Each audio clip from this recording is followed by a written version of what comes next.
Боялған фигураның ауданын табыңыз. Сәлеметсіздер ме, құрметті оқырмандар? Бүгінгі сабақта математикалық сауаттылықтың бір есебін шығаратын боламыз.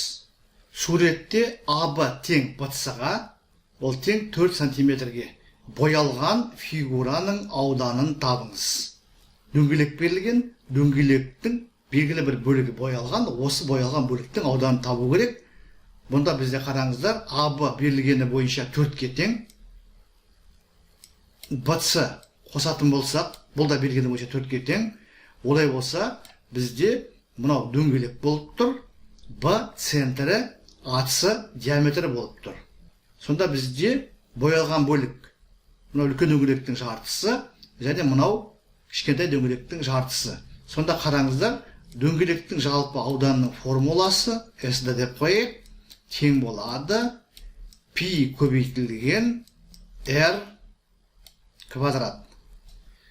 Бізде мынау сызық қояйық, мына доғамен және мына кесіндімен шектелген фигура, бұл радиусы 4-ке тең болатын жарты дөңгелек.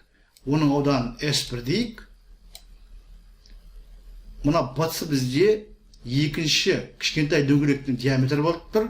Мына қақ ортасын O деп алатын болсақ, мынау бізде BO, ол кіші дөңгелектің радиусы болады. Ол кіші R әрпен белгілесек, бізде BC бергені бойынша 4-ке тең, олай болса BO 2-ге тең.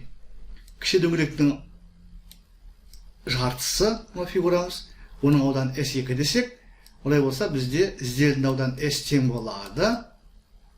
S1 қосылған S2.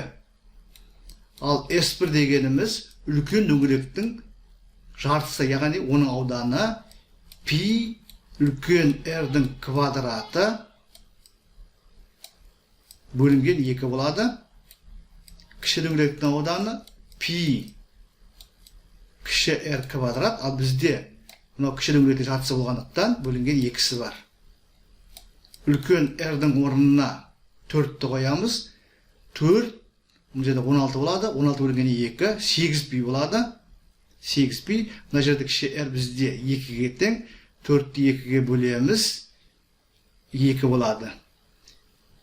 Сонда екінші қосылғышымыз 2 пи болып тұр.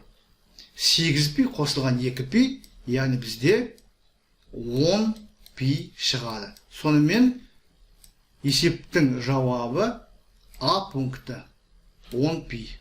Сонымен құрметті оқырмандар, бүгінгі сабақта математикалық сауаттылықтың бір есебін шығардық. Дәлірек айтқанда, геометриялық фигураның боялған бөлігінің ауданын таптық. Бұл жерде біз дөңгелектің ауданының формуласын қолдандық, және ізделінді ауданды фигураны 2-ге бөліп, олардың әрқайсысы жарты дөңгелек екенін анықтадық. Сосын дөңгелектің ауданының формуласын қолданып, олардың әрқайсысының ауданын тауып алып, нәтижесін қосып, есептің жауабын алдық. Сіздерге барлығы да түсінікті болды деп ойлаймын. Осы тақырып бойынша сұрақтарыңыз болса, бейнероликтің астындағы комментарийға жазыңыздар. Мен әрбір сұраққа, ұсыныс пікірге уақытымен нақты жауап беруге тырысатын боламын. Бейнеролик ұнаса лайк қойыңыздар. Зейін қойып тыңдағандарыңыз үшін көп рахмет. Келесі кездескенше сау болыңыздар.